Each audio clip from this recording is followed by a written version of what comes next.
Ni l'Union européenne, ni les États-Unis, ni les monarchies arabes sunnites, ni bien sûr Israël, ne veulent d'un Iran doté d'un arsenal nucléaire militaire. Dit autrement, personne ne veut que l'Iran ait la bombe. L'option diplomatique est tentée depuis plusieurs années, mais l'option militaire ne peut plus être éludée.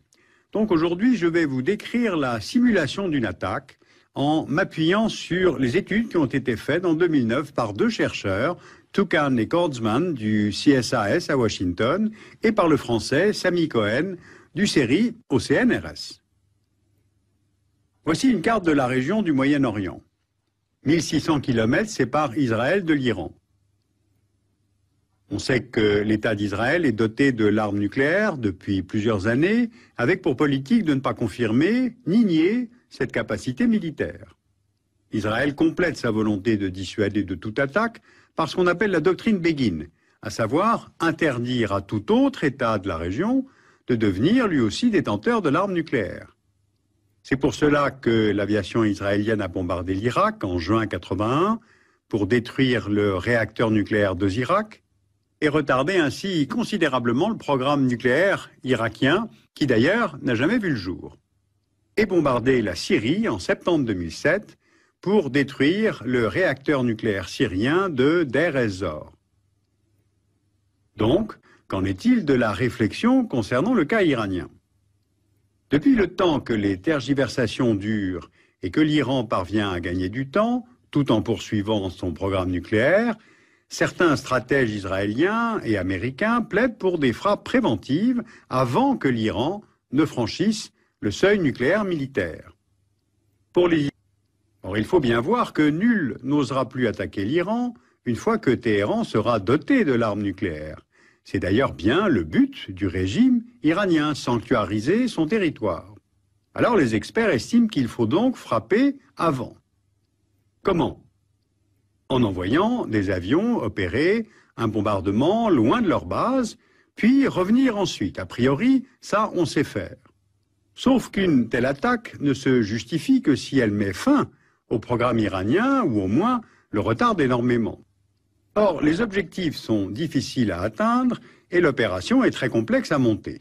Pourquoi? Analysons donc la trajectoire, les objectifs, les profits et les pertes. Décollant d'Israël, par où ces avions devraient-ils voler? Les militaires ont repéré 3 couloirs aériens. L'itinéraire idéal passe par la Jordanie et l'Irak. Il est central, il est plus court, mais pose des problèmes de relations diplomatiques avec la Jordanie, avec qui Israël a signé un traité de paix en 1994. Le couloir numéro 2, au sud, passe par la Jordanie, l'Arabie saoudite, l'Irak, et pose donc les mêmes problèmes diplomatiques. Le 3 passe par le nord. Il longe la frontière Syrie-Turquie, traverse le nord de l'Irak avant de pénétrer dans l'espace aérien iranien. C'est le plus plausible, mais c'est le plus long, donc le plus repérable. Pour s'avancer sans être repéré, l'armée de l'air israélienne devra être dotée de technologies de pointe pour brouiller réseaux de communication et radars des pays survolés. L'armée de l'air a d'ailleurs déjà fait usage de cette technologie lors du raid contre le réacteur nucléaire syrien en septembre 2007. On note aussi qu'en 2008, elle a acquis 2 avions Gulfstream G550 munis de puissants dispositifs de brouillage. Mais selon le rapport, il va tout de même falloir une centaine d'avions, F-15, F-16, plus les avions ravitailleurs, parce qu'il faut une combinaison de chasseurs, d'avions radars et de bombardiers. Donc le risque est forcément élevé. Le système iranien anti-aérien serait composé de toutes sortes de batteries de missiles sol-air, le Rapier, les missiles Hawk et Stinger américains, le Crotal français, et l'armée de l'air iranienne dispose aussi de 158 avions de combat, moins performants, mais pouvant intercepter l'aviation israélienne. À cela s'ajoute l'interrogation suivante des experts. L'Iran a-t-il ou non acquis récemment le système antiaérien SA-12 Giant russe à la suite de transactions secrètes avec Moscou? Si c'est le cas, l'espace aérien iranien est soit impénétrable, soit l'attaque entraîne de 20 à 30% de pertes, ce que Israël ne veut pas se permettre. Pour éviter les pertes humaines et d'appareils, l'autre option serait donc d'aller frapper avec des missiles israéliens, les Jericho 3, qui sont entrés en service en 2008. On a calculé que 42 missiles Jericho 3 étaient nécessaires pour détruire les installations iraniennes. Sauf que les cibles ne font que quelques mètres de superficie et il n'est pas sûr que les Jericho aient une telle précision pour une telle frappe. Donc, exit l'option des missiles. L'autre facteur qui fait que les militaires estiment qu'il faut un très grand nombre d'appareils, c'est qu'il y a des dizaines d'installations nucléaires dispersées sur le territoire iranien et il est impossible de les attaquer toutes en un seul bombardement. Donc, il faut frapper le maillon central des installations iraniennes, c'est-à-dire le centre de recherche nucléaire d'Isfahan, l'usine d'enrichissement d'uranium de Natanz, l'usine de production d'eau lourde de Arak et le réacteur nucléaire de Bushehr. À partir de cette hypothèse des militaires, deux problèmes. Un seul bombardement sur Natanz, Isfahan, Arak et Bushehr, est-ce bien suffisant? Car si l'Iran dispose d'installations secrètes ailleurs dans le pays, le programme d'enrichissement d'uranium ne risque-t-il pas de se poursuivre? Deuxièmement, il y a la dispersion des installations, mais il y a aussi leur enfouissement. L'usine d'enrichissement de Natanz est construite à 8 mètres de profondeur, protégée par un mur de béton de 2,5 mètres d'épaisseur. Les centrifugeuses sont enterrées à 25 mètres sous terre et recouvertes d'une chape de béton armée de plusieurs mètres d'épaisseur. Donc, il faut frapper avec précision, mais également en profondeur. D'ailleurs, en 2008, Israël s'est fait livrer par Washington environ 600 bombes dites briseurs de bunkers. Le modèle, le GBU-28 Bunker Buster, pèse 2,5 tonnes, perd 6 mètres de béton à 30 mètres de profondeur. Bien, poursuivons notre simulation.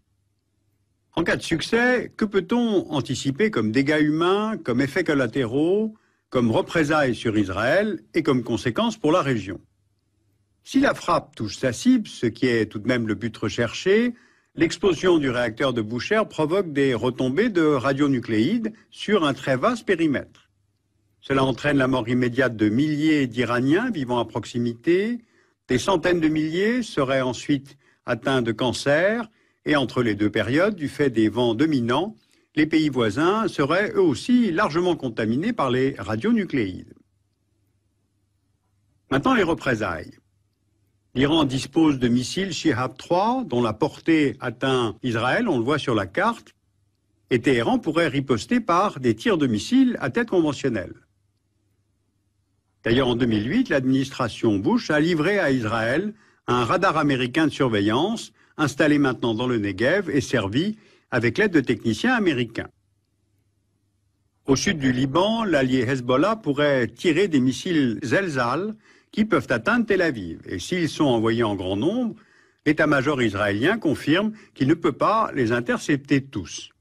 Or, depuis la guerre au Liban de juillet 2006, le Hezbollah a reconstitué son stock et disposerait de quelques 40 000 roquettes de diverses natures.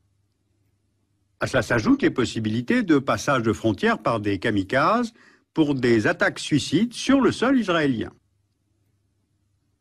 Et puis, Téhéran conserve aussi comme option le blocage du détroit d'Ormuz, aggravant ainsi la crise internationale, car c'est par ce détroit qu'est exporté environ 40% de la production pétrolière mondiale. Et puis enfin, et c'est là qu'est le paradoxe, un tel bombardement ne ferait que renforcer l'Iran dans sa décision de poursuivre son programme nucléaire, puis de se retirer du traité de non-prolifération. Voilà, une telle simulation permet de mesurer que l'opération est complexe à monter et son issue nullement garantie.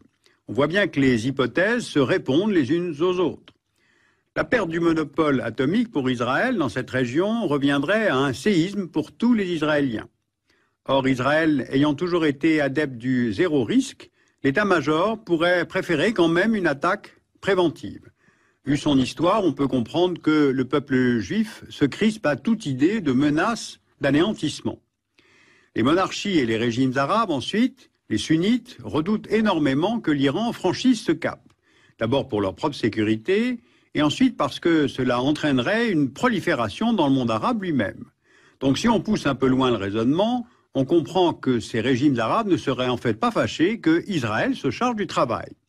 Sauf que les conséquences d'un tel bombardement